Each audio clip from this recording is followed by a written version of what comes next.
The first photo on our list takes us to the night of April 14th, 1912, at around 11:40 p.m., when the White Star Line ship, the RMS Titanic, struck an iceberg in the middle of the North Atlantic Ocean. The ship began taking on a massive quantity of water before ultimately sinking within the next 3 hours, killing over 1,500 people in total, most of whom either drowned or succumbed to hypothermia in the frigid waters.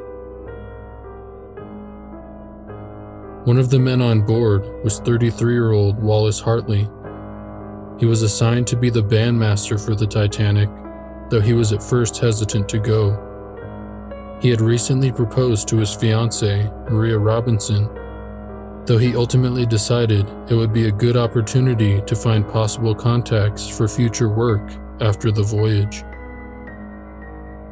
On the night of the sinking, survivors reported seeing Hartley playing his violin alongside his fellow bandmates in an attempt to calm the frantic passengers as chaos ensued all around them. At some point, he tucked his violin back into its case, and it was found after the sinking by a ship trying to recover bodies from the sea. It was floating among other debris in the wreckage, and it was determined to be his, as it had an engraved brass plate with his name etched into it. It was later given to his fiancée, who kept it until her death, before it was sold for $1.6 million at auction. Hartley and all his bandmates died that night, though he is remembered as a hero, doing what he did best, playing his beloved violin in the face of death as the Titanic slowly descended into the freezing water below.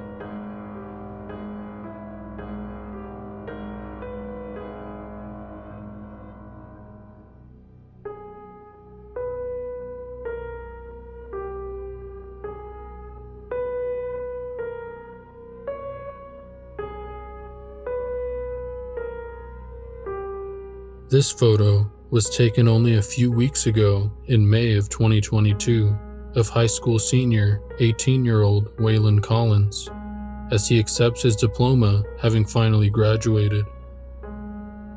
In what should be one of the most proud and exciting moments in his life, he would only days later, along with multiple family members, be dead. Waylon and his two brothers, Hudson, who was 16, and Carson, who was 11, as well as their cousin Bryson, who was also 11, went with their grandfather, 66-year-old Mark Collins, to enjoy some time away from the family's ranch just northwest of Houston, Texas. Not long before this, on May 12th, a convicted murderer with ties to the cartel, a 46-year-old man by the name of Gonzalo Lopez, had managed to escape from a bus that was transporting him from one prison to another. He was the subject of one of the largest manhunts in Texas history. Just before the Collins family arrived to the ranch house, Lopez had burglarized the home next door, and unfortunately for them, was nearby when they arrived. Not much is known at this time about what exactly transpired inside of the home, though allegedly Lopez murdered Mark Collins and all of his grandsons before stealing weapons and the white pickup truck that they arrived in. Lopez was contacted by police in Jordanton later that day after being spotted in the stolen truck.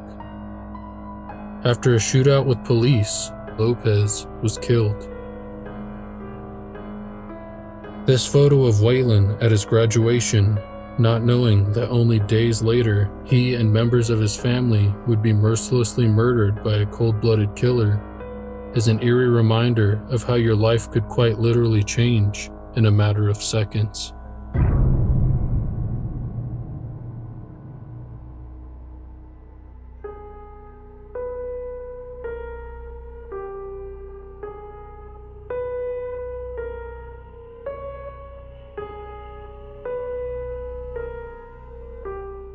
Born in 1913, Leah Graf, originally from Germany, joined the Ringling Brothers Circus in 1933. She quickly gained fame and popularity in the United States-based circus as she stood only a little over 2 feet tall. Pictured here, she sits upon the lap of J.P. Morgan Jr., the multimillionaire American banker and finance executive who is considered to be the richest man in the world at this time. The photo made its way around the world, causing more and more attention to be put on Graf, who is described as a shy and reserved person despite her new social standing as an overnight celebrity. The fame proved to be too much, and she decided to return to Germany to be with family in 1935, though this is where the story takes a dark turn. About 2 years after her return home, in 1937, she was arrested and sent to the Auschwitz concentration camp as she was half Jewish. It was said that she was deemed as an unfit human due to her extremely short stature, and though her fate is not 100% known, it is believed that she and her family died in the gas chambers, as she was never heard from again.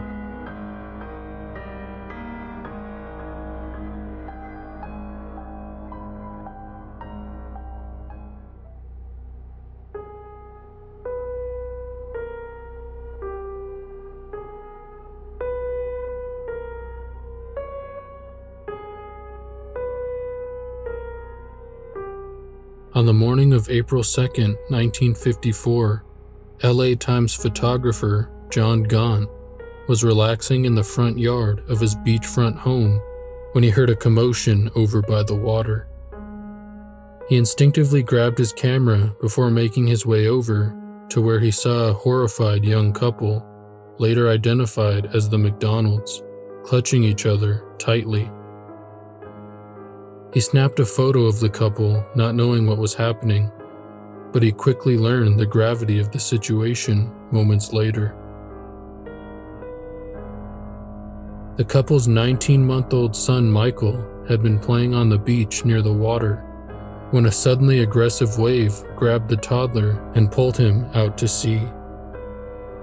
The helpless parents struggled to find their son in the water and were left with only one option: to wait.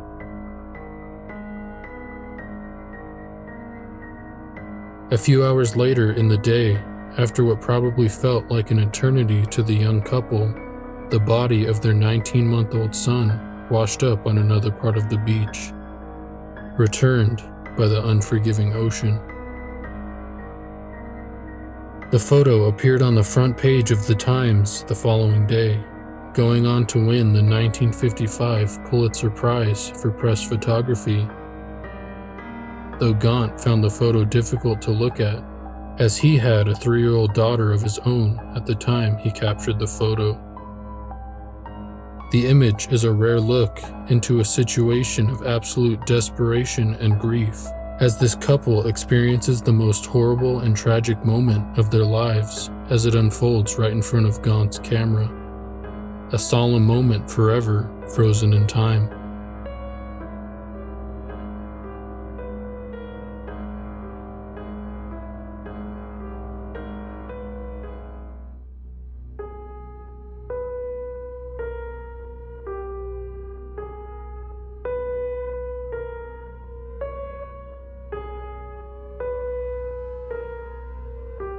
This next series of photos probably need no introduction, as the faces of these children, as well as many others, have become worldwide news in the past couple of weeks. But on May 24, 2022, an 18-year-old gunman shot his grandmother in their home before he drove her truck towards Robb Elementary School in Uvalde, Texas. After crashing the vehicle, he entered the school before making his way to an open door where he opened fire into adjoining classrooms, killing a staggering total of 19 children and 2 teachers in a brutal and terrifying fashion. After a shootout with Border Patrol officers over an hour later, he was killed, ending the horrific slaughter. Pictured here is 10-year-old Amerie Jo Garza, and here 10-year-olds Xavier Lopez and Annabelle Rodriguez. And here, also 10 years old, Lexi Rubio stands with her parents. All children smiling while accepting various awards for good grades and other accomplishments the morning of the shooting. Only hours later, all of these children would be dead, killed by the gunman during his murderous rampage. They were all murdered in their own elementary school, a place where they should have been safe. They all leave behind grief-stricken friends and family who are left to pick up the pieces in the wake of this horrible tragedy.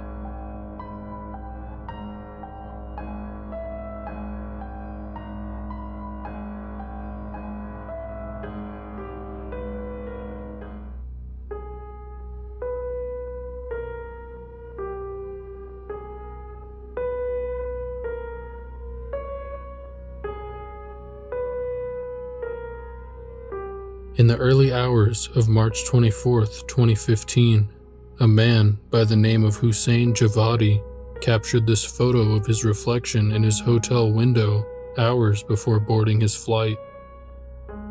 He was set to leave from Barcelona to Germany via the Germanwings airline, though unfortunately he never made it to his destination. After boarding flight 9525, all passengers settled in for the approximately 2-hour flight before things took an extremely dark turn. The co-pilot on board the flight was a man by the name of Andreas Lubitz, who had previously exhibited suicidal behavior and was deemed unfit to work by his doctor. Lubitz purposely withheld this information from the airline and reported for duty despite his diagnosis. Shortly after the plane reached cruise altitude, the captain stepped out of the cockpit, leaving Lubitz alone and in control of the plane. He locked himself inside before initiating a controlled descent before the plane crashed into a mountainside, killing everyone on board. This final image of Javadi is haunting, as the flight he unknowingly boarded was the first and only Germanwings flight to be involved in a fatal crash in the airline's 18 years of operation. He and the 150 passengers and crew on board were all just at the wrong place at the wrong time.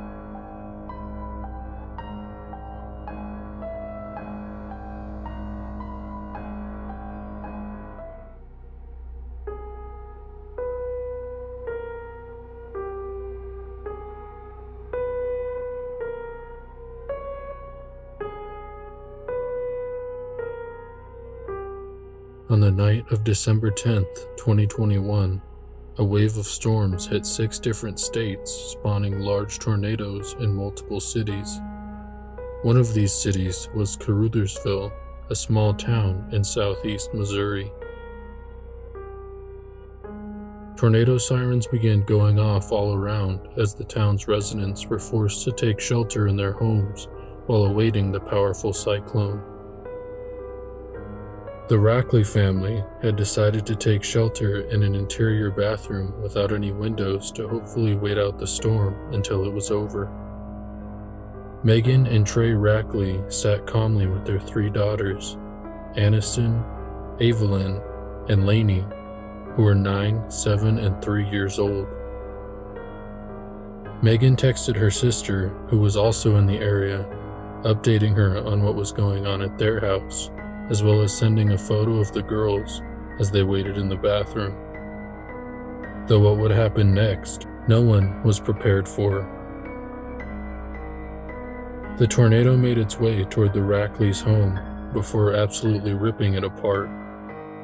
Trey recalls hearing the tornado approach before he heard what sounded like a train all around them, and the family began to fly through the air, being tossed around in the howling winds. The family cars had been flung over 50 feet away from where they had been parked.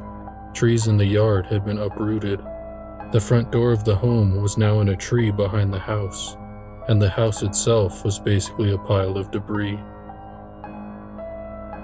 Trey desperately tried to cling on to Lainey before the two were flung violently into the mud. He quickly got up, suffering from a broken vertebrae as well as a broken rib, before he frantically began to search for the rest of his family. He first found 7-year-old Evelyn, who recalls flying around the tornado before also being thrown into the mud. Trey, Ava, and Lainey all suffered injuries, but none as severe as 9-year-old Aniston and her mother, Megan. Megan was transported to the hospital, undergoing surgery for deep lacerations to her abdomen, but ultimately survived the ordeal. Though unfortunately, 9-year-old Aniston did not. She died in the tornado. This photo is the last image of her alive, sent to Megan's sister as the family took shelter in the bathroom. Little Aniston can be seen laying next to her younger sister Lainey in the tub, while probably thinking it was a fun thing to hide in the bathroom with her family, not knowing how serious the situation actually was, only to be taken from this world minutes later in such a horrible way. It's absolutely devastating to think about.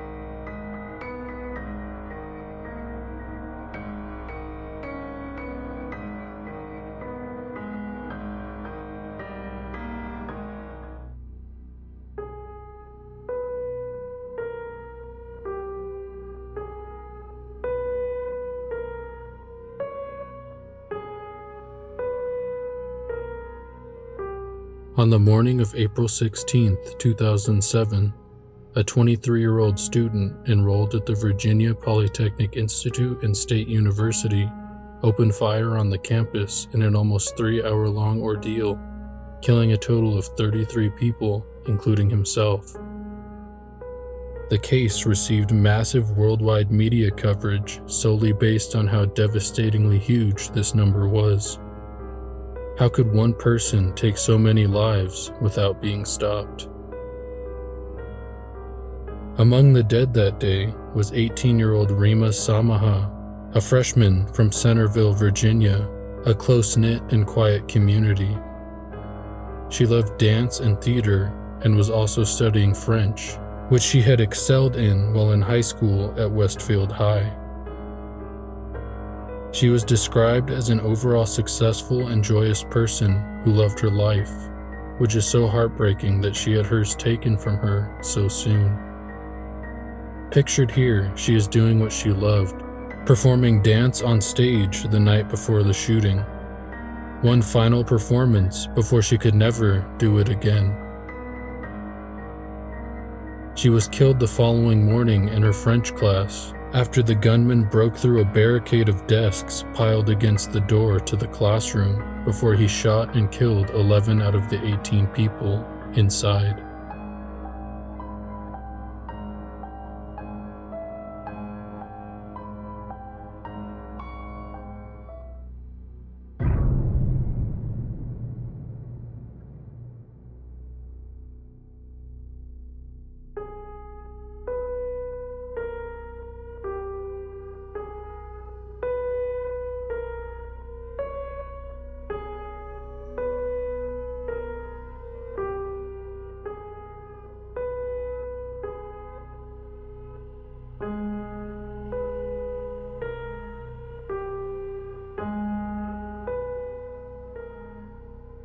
This is the senior class of 1999 at Columbine High School.